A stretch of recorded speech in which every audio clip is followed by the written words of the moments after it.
Azerbaycan odlar yurdum benim, sen namusum, gayretin sen bedenim. Azerbaycan odlar yurdum benim, sen namusum, gayretin sen bedenim. Sen namusum, gayretin sen bedenim.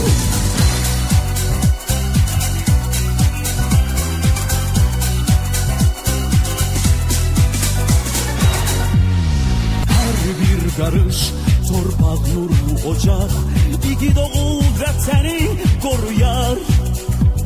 Uğrunda ölen varsa vətən var, vətən anadır, biz övladıyıq.